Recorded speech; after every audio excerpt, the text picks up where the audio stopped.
Salve galera do terceiro, beleza? Hoje nós fechamos aí a parte do ensino do segundo bimestre, né, de vocês. Então, vamos falar um pouquinho aí da energia elétrica sendo utilizada no nosso cotidiano, só que uma abordagem diferente, né? Não no nosso cotidiano em si, pegar um material, como foi no primeiro bimestre, pegar um liquidificador, um eletrodoméstico, etc. Mas sim pensar no caminho que é feito para chegar até a gente essa energia, tá? No nosso caso, a principal forma de energia elétrica é a usina hidrelétrica e a termoelétrica também, tá? São as duas.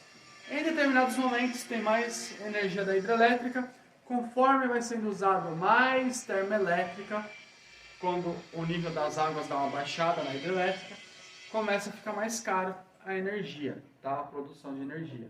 A hidrelétrica é mais barata e é uma energia mais limpa do que a da termoelétrica também, tá bom? Então vamos lá. A energia hidrelétrica, ela é a obtenção da energia elétrica através do aproveitamento do potencial hidráulico de um rio.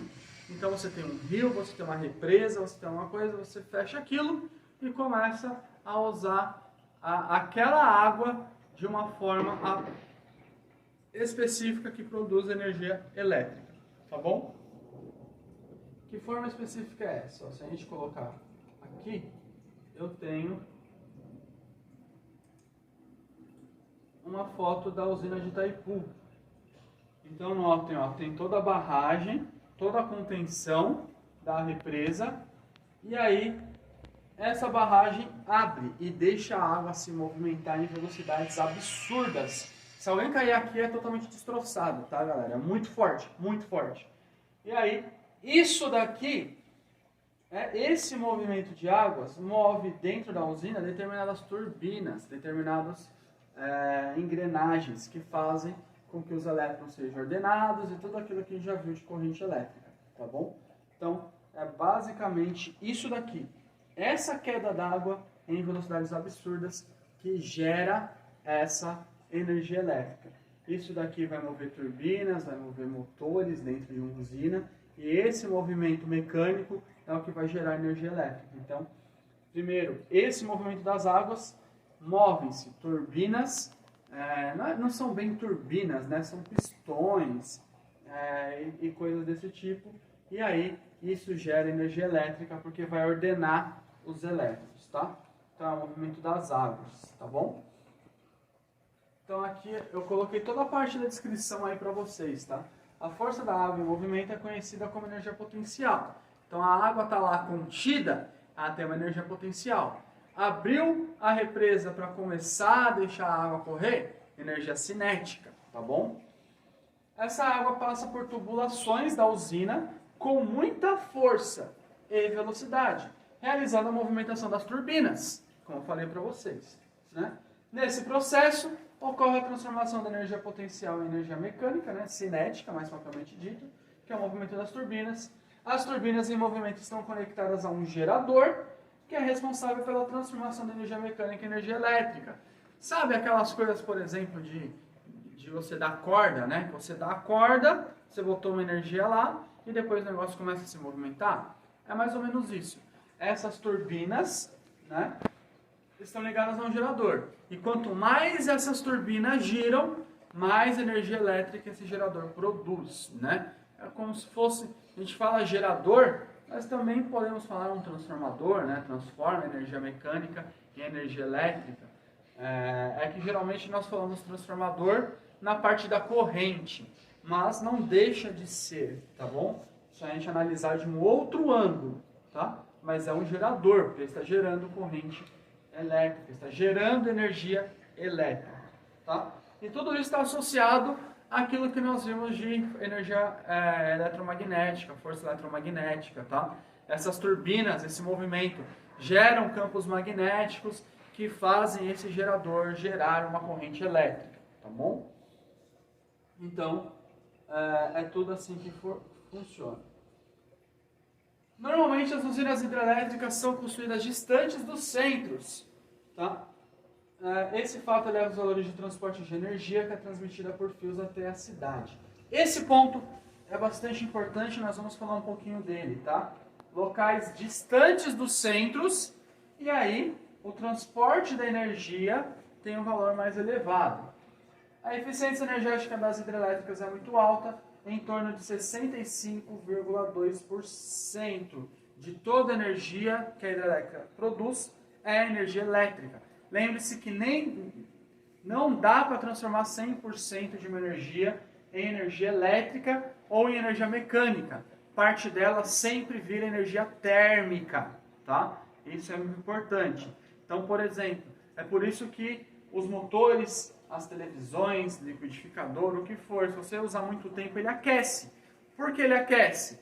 Porque não é só energia elétrica que passa por lá, é energia térmica também, que também está sendo transformada, tá bom, galera? E aí, o que é essa eficiência? De toda a energia mecânica que cai nessa barragem aqui, por exemplo, de Itaipu, que é a maior do mundo, tá bom? De toda a que cai aqui, ou uma das maiores, não sei se já tem uma maior. 7 Gargantas na China, acho que já é maior. Pode ser. Não sei se tem maior, mas pelo menos durante muito tempo a de Itaipu foi a maior do mundo, tá? E ela abastece muita coisa, tá bom? Mas basicamente toda a energia que essas quedas d'água geram nas turbinas, 65% delas vira energia elétrica. Os outros 35%, mais ou menos, viram energia térmica, tá bom? Isso é importante. O investimento inicial e os custos de manutenção são elevados, porém o custo do combustível, água, é nulo, tá bom? Então, é caro para manter, mas a água tá lá, é só usar, certo? Outra coisa que é importante, aqui no nosso país, nós temos outros 3 tipos de energia que são usados, na verdade 4, mas esse último eu vou falar mais especificamente. Que é a energia eólica, que na verdade tem 5, né? Tem outro processo, mas ele não é em grande escala dessa forma. Então tem energia eólica, que pequenas vilas, muitas vezes afastadas, ainda utilizam, né? Movimento dos ventos, gera lá aquelas hélices, e aquele movimento faz todo o mesmo trabalho da hidrelétrica, só que uma quantidade muito menor, tá? Porque a energia eólica, ela não é tão utilizada aqui, porque nós precisamos de uma gama de energia, de uma quantidade de energia muito grande, e a energia eólica não dá conta disso. Mas o processo é semelhante, tá? Até a formação, né, o movimento gerar a energia elétrica, né, mover um gerador, é o mesmo, só que o que tem é o vento. Quanto mais vento, mais energia, quanto menos vento, menos energia. Então, um dia que está ventando pouco, por exemplo, um dia de hoje, que não está ventando muito, nesse dia que estou gravando, nós teremos uma queda muito grande de energia, ou seja, será muito mais caro a produção dessa energia, tá bom? Então, ela se torna meio que inviável para a gente, embora alguns lugares pequenos e afastados, ou às vezes uma casa só, possa se utilizar disso, tá bom? Termoelétrica é muito utilizado, como eu citei aqui para vocês. Basicamente é queima de carvão mineral, tá? Em suma, queimam outros combustíveis, tudo que gera energia, mas é queima. Qual é o problema? Custo do combustível, então você tem que pegar a matéria-prima para queimar, tá? Material orgânico para queimar. E isso daqui, ó, essa eficiência é muito menor, tá? A parte onde você está queimando gera muito mais energia térmica do que elétrica, tá? Então, podemos até dizer, talvez, que esse valor seja invertido, ou mais. Talvez seja 80% térmica e 20% elétrica, é um valor muito menor. É muito menos eficiente do que a hidrelétrica. Mas, né, você só depende de queimar coisas. Então, quando o nível dessas águas aqui baixa, essa quantidade de energia também se torna mais cara, mais difícil de se obter. Então você põe a termoelétrica para suprir o que é necessário da hidrelétrica, tá bom? E nós temos também a energia nuclear, né? Nós temos 2 usinas nucleares em atividade, as 2 ficam em Angra dos Reis, e como todo mundo é muito criativo, se chamam Angra 1 e Angra 2, e está em produção a Angra 3, tá? É uma energia, entre aspas, mais limpa, só que a parte poluente é absurdamente poluente, tá? Existe parte do lixo nuclear que não tem nem lugar de descarte ainda, que é o que é chamado de lixo 3, tá bom? Isso não tem ainda nem lugar de descarte. Ele fica contido lá no reator da empresa, da usina, tá? E só vai acumulando, né? Basicamente, Angra 1 está quase cheio, quase não dá mais para colocar lixo lá, e aí os dejetos que Angra 1 produzir vai ter que ser passado para Angra 2, tá? Por isso que a ideia de, não sei como está agora, mas da última vez que eu pesquisei, era acelerar em Angra 3 por conta dessa produção desse lixo. E isso porque é pouco utilizada, tá? Gera essa quantidade de lixo sendo pouco utilizada. Se fosse utilizado como, por exemplo, no Japão, que a principal fonte de energia é a nuclear, porque não tem represas desse tipo, né? Tem lagos, mares, etc., mas não tem represas, não tem uma parte hídrica tão rica como o nosso país, até por ser tão menor. Então, a usina nuclear é muito mais fácil, além de ser mais fácil de proteger também de terremotos e coisas assim, que ela tem bastante. Então, tem essa usina nuclear. Tem também a energia solar, só que isso não é de larga escala, tá?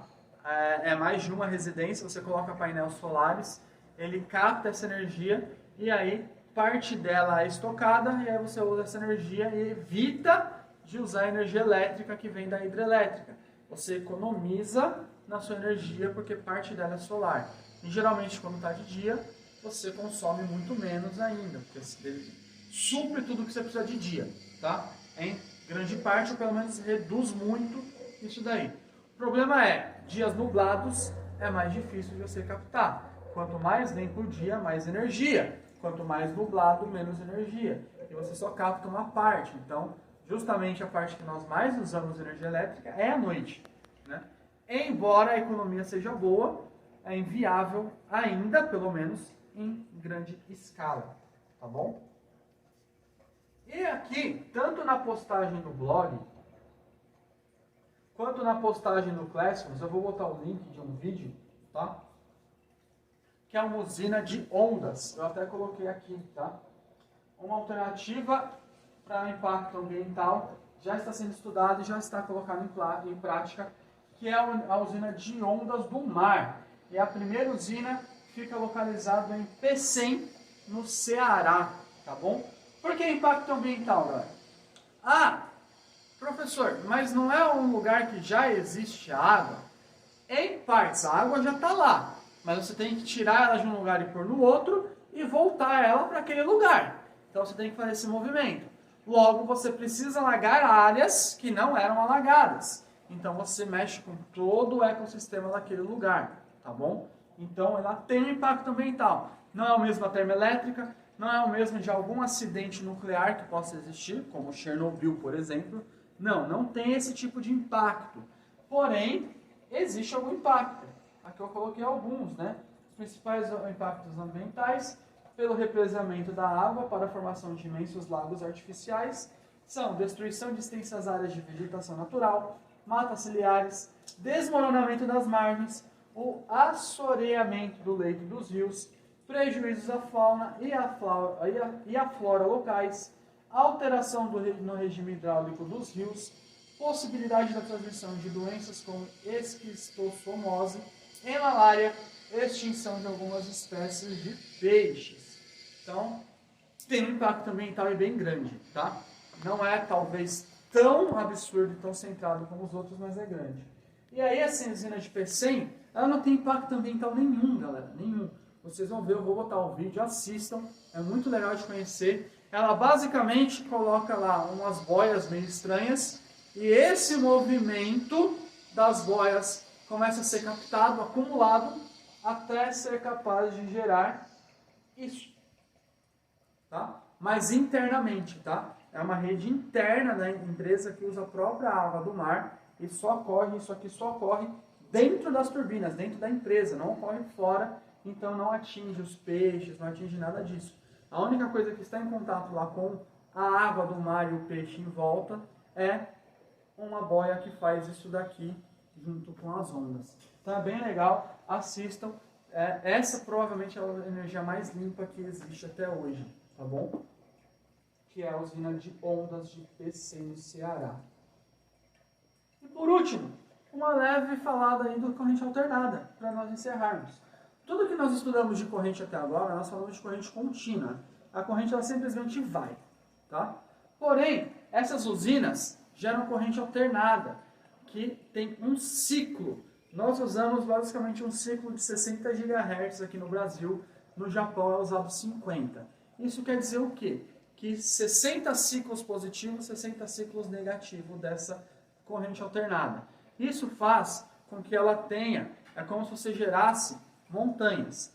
A corrente contínua, ela vai numa linha reta. Tá? Então, como ela vai numa linha reta, ela simplesmente vai parar em algum lugar. Agora, a corrente alternada não. Ela faz picos. Então, ela vai acelerando. Né? Ela sempre mantém esse movimento. Então, ela consegue ser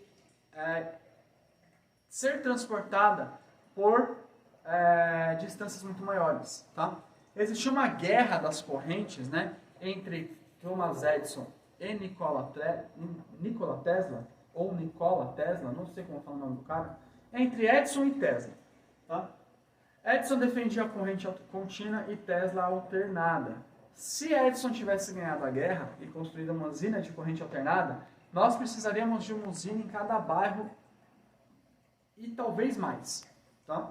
Porque a corrente contínua não chega muito longe. A corrente alternada possibilita que você tenha uma empresa, uma usina desse tamanho e alimente um país inteiro, tá? Praticamente. Ou uma boa parte dele, um país inteiro pequeno, ou uma boa parte dele se for um país continental como o Brasil. Então, isso só é possível graças à corrente alternada, tá? Mas a corrente contínua, é por isso que às vezes não é muito certo, lembra aquilo que a gente falou na tomada, entre positivo e negativo? Nem sempre é o mesmo, tá, galera? Nem sempre é o mesmo, porque a corrente na tomada é alternada. Então, um segundo, esse polo é o positivo, ou o neutro, né? E no outro ele é o negativo, né? O neutro, aliás, negativo ou neutro. O neutro é sempre o mais baixo, tá? Então, é sempre o potencial mais baixo. Então, ele pode ser o mais baixo ou o mais alto, negativo ou positivo, porque é alternado. Então, ora é o potencial negativo, ora potencial positivo. Na pilha, por exemplo, é corrente contínua. O ciclo é sempre o mesmo. Ela sempre vai gerar energia no mesmo sentido. E ponto. Ela é contínua. A alternada não. Esse fluxo muda. Ora está positivo, ora está negativo. E essa mudança possibilita esse transporte muito grande. Nós não vamos nos aprofundar muito na corrente alternada, mas é necessário que vocês saibam que nós usamos na fórmula agora no ensino médio a corrente contínua. Mas a mais utilizada, de certa forma, é a alternada, tá bom? Embora, de certa forma, os circuitos internos, de certa forma, essa televisão, na hora que a corrente alternada chegar nela, ela utilize ela de uma forma contínua, né? Tem vários equipamentos que você consegue trocar, colocar pilha como rádios, porque ele tem um circuito interno que faz essa mudança, tá? Mas na nossa tomada, nos nossos disjuntores, na usina, nos fios, tudo corrente alternada. E aí existem de tempos em tempos transformadores nesses postes, que é como se desse um turbo, né? Quando a corrente alternada começa a ficar mais lenta, chega nesse transformador, ele dá um empurrão nela e ela volta a ficar com força completa, tá bom? Então essa daí é a nossa aula de hoje, dessa semana. São duas questõezinhas só que vocês têm para responder. Uma sobre corrente contínua, uma sobre corrente contínua alternada e a outra sobre as usinas, tá bom? Vou disponibilizar aqui também na postagem ou do blog ou do Classroom, nas duas, e no WhatsApp também, o videozinho sobre a usina de Pecém. É muito legal, assistam aí, eu acho que vai agregar bastante para vocês, tá bom? Por hoje é isso então, até a próxima aula, já no terceiro bimestre. Beijos, abraços, apertos de mão. Tchau!